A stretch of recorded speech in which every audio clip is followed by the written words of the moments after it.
تمام قسم کی تعریف، توصیف، عظمت، کبریائی، بڑائی، حمد و ثنا اس پاک ذات کے لیے لائق و زیبا ہے جو سارے جہاں کا خالق، مالک، رازق اور پالنہار ہے، جس کے حکم کے بغیر درخت کا ایک پتا بھی اپنی جگہ سے ٹل نہیں سکتی، جس نے اپنی مہربانی سے ہم تمام نوع انسانی کو اس دھرتی کے اندر پیدا کیا، پیدا کرنے کے بعد یوں ہی بھٹکتا ہوا نہیں چھوڑ دیا، بلکہ ضلالت و گمراہی سے ہٹا کر صراط مستقیم پر لانے کے لیے بے شمار انبیاء کرام کو اس دھرتی کے اندر مبعوث فرمایا۔ درود و سلام نازل ہوں تمام انبیاء و رسل پر، خصوصاً و عموماً ہمارے آخری نبی تاجداری بطحا احمد مجتبی محمد مصطفیٰ صلی اللہ علیہ وسلم پر، اللہم صلی علیہ وبارک وسلم۔ حاضرین، جیسا کہ آپ حضرات جانتے ہیں کہ ہم اور آپ رمضان المبارک کے اندر سانس لے رہے ہیں۔ اللہ تبارک و تعالیٰ کا فرمان ہے شہر رمضان الذی انزل فیہ القرآن ھدی للناس وبینات من الہدی والفرقان، کہ رمضان وہ مہینہ ہے جس میں اللہ تبارک و تعالیٰ نے کلام مجید کو نازل فرمایا، جو لوگوں کے لیے ہدایت ہے، اور ہدایت، رہنمائی اور عدل و انصاف کے درمیان تمیز کرنے والی نشانیات ان کے اندر موجود ہیں۔ حاضرین، رمضان المبارک وہ مہینہ ہے جس کے اندر اللہ تبارک و تعالیٰ نے تمام کے تمام آسمانی کتابوں کو اسی مہینے کے اندر نازل فرمایا۔ رمضان وہ مہینہ ہے جس میں اللہ تبارک و تعالیٰ جنت کے تمام دروازوں کو کھول دیتا ہے اور جہنم کے تمام دروازوں کو بند کر دیتا ہے۔ شرکش شیاطین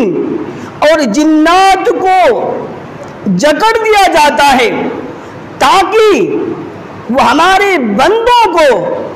ٹھیک اسی طرح گمراہ نہیں کر سکے جس طرح کہ وہ عام دنوں کے اندر گمراہ کیے پھرتے ہیں، ورغلاتے رہتے ہیں، ان کے اندر تذبذب اور کشمکش میں ڈال کے رکھتے ہیں۔ حاضرین، رمضان وہ مہینہ ہے جس کے اندر نفلی عبادات کا ثواب فرض کے برابر ہو جایا کرتا ہے، اور فرض کا ثواب 70 گنا بڑھا دیا جاتا ہے۔ حاضرین، رمضان المبارک وہ مہینہ ہے جس میں ایک فرشتہ پکار کر کہتا ہے کہ یا باغی الخیر اقبل، اے نیک اعمال کے انجام دینے والے، نیک کام کرنے والے، نیک امور کو سر انجام دینے والے، آگے بڑھ جاؤ۔ وَيَا بَاغِيَ الشَّرِّ أَقْصِرْ، اور برائی کے کرنے والے، برائی کو سر انجام دینے والے پیچھے ہٹ جا، تمہارا مہینہ گزر جا چکا ہے، اور صرف نیک اعمال کرنے والے کا مہینہ شروع ہو چکا ہے۔ حاضرین، رمضان المبارک وہ مہینہ ہے جس میں اللہ کے نبی صلی اللہ علیہ وسلم فرماتے ہیں الصلاة الخمس والجمعة إلى الجمعة ورمضان إلى رمضان مكفرات لما بينهن إذا اجتنب الكبائر، کہ 5 اوقات کی نمازیں اگلے 5 اوقات کے نمازوں کے درمیان کے گناہوں کا کفارہ بن جایا کرتا ہے۔ نماز جمعہ اگلے نماز جمعہ کے درمیان کے گناہوں کا کفارہ بن جایا کرتا ہے۔ رمضان المبارک کے روزے اگلے رمضان المبارک کے روزے کے درمیان کے گناہوں کا کفارہ بن جایا کرتا ہے۔ حاضرین، اللہ تبارک و تعالی فرماتا ہے یا ایھا الذین آمنوا کتب علیکم الصیام کما کتب علی الذین من قبلکم لعلکم تتقون، کہ مومنوں، مسلمانوں، اللہ کے بندوں، تم پر روزے کو فرض کیا جا چکا ہے، ٹھیک اسی طرح جس طرح کہ تم سے پہلے کی امتوں پر بھی روزے کو فرض کیا گیا تھا، تاکہ تم متقی بن جاؤ، پرہیزگار بن جاؤ، دیندار بن جاؤ۔ حاضرین، رمضان المبارک کی اہمیت و افادیت پر ایک حدیث سنیے۔ مدینہ طیبہ سے دور 2 صحابی رسول رہا کرتے تھے، دونوں ایک ہی وقت نبی کائنات علیہ السلام کے دربار میں آتے ہیں۔ آنے کے بعد مذہب اسلام کو گلے لگا لیتے ہیں۔ دونوں میں سے ایک کا معمول یہ ہوا کرتا تھا کہ وہ شخص دینی امور کے اندر شغف رکھا کرتا تھا، اسے دینی کام کو کرنے اچھا لگتا تھا، وہ دینی امور میں مسجدوں، مدرسوں، ممبروں، محراب کے کاموں میں وہ آگے آگے رہا کرتا تھا، اور دوسرا بالکل اس کے برعکس دینی امور کے اندر شغف نہیں رکھا کرتا تھا، دینی امور سے ان کو لین دین نہیں تھا، بلکہ وہ صرف اور صرف اپنے کاموں میں مگن رہا کرتا تھا۔ تو جو شخص دینی کام کے اندر شغف رکھا کرتا تھا، اسے دینی کام کرنے اچھا لگتا تھا، وہ میدان کارزار میں دشمنوں کے ساتھ لڑتے لڑتے شہادت کی موت مر جاتا ہے۔ اور جو شخص دینی امور کے اندر شغف نہیں رکھا کرتا تھا، دینی کام کو اتنا صحیح ڈھنگ سے کر نہیں سکتا تھا، یا پھر کر سکتا تھا لیکن وہ اس میں شغف نہیں رکھا کرتا تھا، تو اس کا 1 سال بعد فطری موت مرتا ہے، جس طرح عموماً انسانوں کا موت ہوا کرتا ہے۔ اب طلحہ بن عبید اللہ جو اس حدیث کے راوی ہے فرماتے ہیں کہ میں نے خواب دیکھا، خواب میں میں نے یہ دیکھا کہ جو شخص شہادت کی موت مرا ہے، جو شخص دشمنوں کے سامنے چٹان بن کر کھڑا رہا کرتا تھا، جو شخص دشمنوں کے دانت کھٹے کر دیا کرتے تھے، وہ شخص جنت کے اندر بعد میں داخل ہوتا ہے، اور جو شخص دینی کام میں اتنا شغف نہیں رکھا کرتا تھا، جس شخص کا مرتیو 1 سال بعد ہوا کرتا ہے، وہ شخص جنت کے اندر پہلے داخل ہوتا ہے۔ میں حیران پریشان کہ یہ کیا بات ہے کہ شہادت پانے والا شخص جنت کے اندر بعد میں داخل ہوتا ہے، اور 1 سال بعد فطری موت مرنے والا، عمومی موت مرنے والا شخص جنت کے اندر پہلے داخل ہوتا ہے۔ میں حیران ہوں، پریشان ہوں، اور اس بات کو پھر طلحہ بن عبید اللہ اپنے ساتھیوں کے درمیان چرچا کرتا ہے۔ تمام کے تمام لوگ پریشان، حیران کہ شہادت پانے والا بعد میں جنت کے اندر انٹری کرتا ہے، عمومی موت مرنے والا جنت کے اندر سب سے پہلے انٹری کرتا ہے۔ یہ بات پھیلتے پھیلتے نبی کائنات علیہ السلام کے دربار میں جا پہنچتی ہے۔ نبی کائنات علیہ السلام صحابہ کے بھاری مجمع میں فرماتے ہیں